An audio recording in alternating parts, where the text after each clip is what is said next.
¿Y hasta qué punto está llegando la FAO? Hasta que ya, así tipo,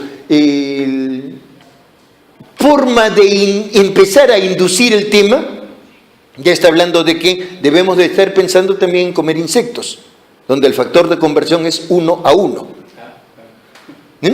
Ahora, y yo he descubierto de que en realidad tenemos bastantes alimentos que están hechos a base de insectos. No lo sabía. Pero, en general, veamos un poco más sobre esto. ¿Qué cosa es lo que se decía aquí de acuerdo a esta proyección? Y continuamos viéndolo un poco más. Hacia el año 2100 se estaría alcanzando un estado estacionario con producciones industrial y agrícola per cápita muy inferiores a las existentes a principios del siglo XX y con una población humana en decadencia. ¿Qué cosa es lo que se analiza mejor? Otro de los cuadros de este estudio ya trabaja sobre una serie de variables y sobre esta serie de variables hace las proyecciones. Nosotros estamos aquí, estamos hablando de la época del estudio, cuando se actualizó eso, aquí está el 2030, aquí está el 2100, hay un momento planteado ahí en relación al 2030 en donde puede darse o una estimación de la población con colapso o una estimación de la población sin colapso. Esto es, la posibilidad de un colapso. Los datos que se tuvieron para hacer esos estudios, obviamente, son inactuales. ¿Por qué? Porque lo hicieron al 1970. ¿Qué cantidad de petróleo se conoce que existe en el planeta? Y después de eso se ha descubierto más. Pero en la aplicación del modelo hicieron algunas simulaciones. Si es que se multiplican las reservas mundiales de recursos por 2 o por 5, incluso en simulaciones que hacían, había un retraso en el desencadenamiento de la crisis de 10 a 25 años. Pero además se iban a tener tasas de contaminación más altas en lo que iba a estar resultando. Si es que se daba un control sobre el uso de recursos contaminantes, de natalidad, por más que se diese eso, tampoco solo con estas variables se iba a impedir un colapso final. ¿Qué cosa es entonces lo que se encontraba? Se encontraba que sí podían darse cambios que eliminasen la crisis, pero estos cambios eran prácticamente inviables. Igualar las tasas de natalidad y mortalidad en todo el mundo. Sabemos nosotros de que eso no ha sido así y es imposible. ¿Por qué ha crecido la población? Porque vinieron los médicos. Ellos trajeron más salud, aumentaron la esperanza de vida, hicieron que no muramos, mientras que nuestras costumbres estaban a tener 8 hijos, 10 hijos, 12 hijos durante mucho tiempo. Se va reduciendo con aspectos culturales, obviamente, pero no se podía igualar estas dos tasas simultáneamente. Otro, también inviable, detener la acumulación de capital.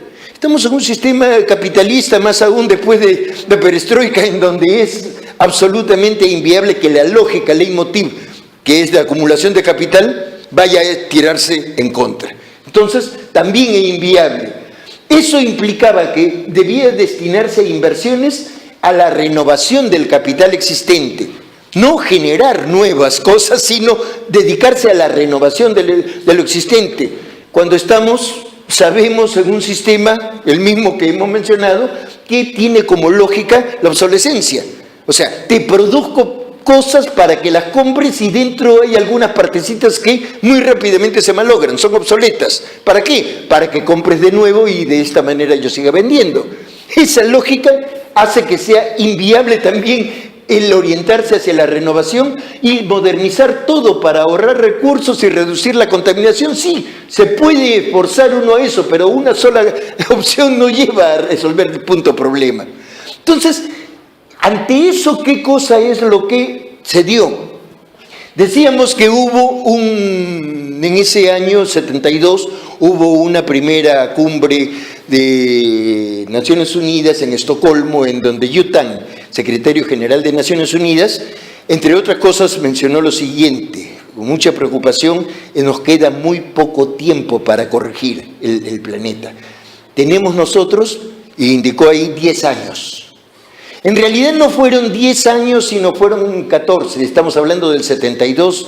Según algunos lugares donde he leído, fue el año 86, en donde se llegó al límite de la capacidad del planeta para recuperar aquellos recursos renovables que consumíamos y para terminar de procesar aquellos desechos que en el año botábamos.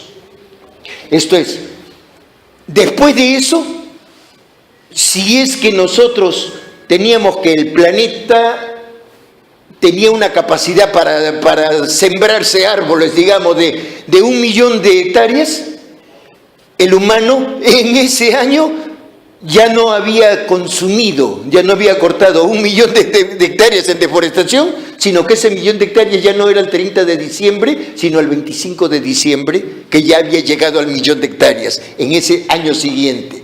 En el siguiente año ya llegó el 1 millón de hectáreas, no en el 25 de diciembre, sino en el 20 de diciembre. Y estoy hablando desde el año 86, que ha ido bajando. El dato que he tenido del año pasado es de que estamos en la capacidad del planeta a el 12 de agosto. O sea, estamos simple y llanamente tragándonos. Tanto se dice que consumimos más y necesitaríamos 3 planetas para poder recuperar todo. Bueno, no tenemos los 3 planetas para poder recuperar todo. La capacidad de recuperación del planeta no alcanza para tanto. Este problema, llamado huella ecológica, es uno de los problemas centrales en lo que tenemos que abordar y afrontar.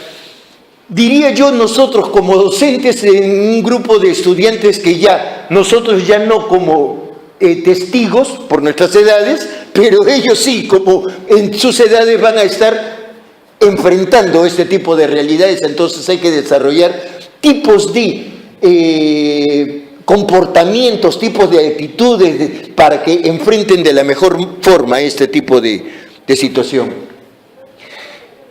Este fue un periodo inicial de descubrimiento que originó que el tema medio ambiente que había estado presente en el mundo académico, se había abierto paso en el mundo académico con esta cumbre de Estocolmo, entrase también este término al mundo de la política internacional. Y en este siguiente periodo de avances, se han tenido varios 20 años, del 72 al 92, 20 años de múltiples avances. La cantidad de eventos de Naciones Unidas que se han dado, chicos por un lado, por otro, tratando el tema, explorando, acercándose a conocerlo mejor, ha sido significativo. Profesor, ha sido muy interesante. Han habido aspectos en términos conceptuales que han sido un punto central, tales como la Carta Mundial de la Naturaleza. Han habido aspectos de debates, de discusión, en donde las empresas decían, nosotros nos vamos a dedicar a resolver el tema del medio ambiente, no molesten ustedes que se llaman gente que está metida en la temática social. Nosotros esta es una cuestión que hay que hacerla y esta es nuestra especialidad, hacer cosas. Querían unos trabajar, ser los actores centrales, mientras que se daban una serie de incoherencias o desconexiones, a tal punto que se le encargó a la primer ministro de Noruega, Bortland, que llegase a una plataforma común. Y estuvo como 5 años dirigiendo ese estudio desde Naciones Unidas,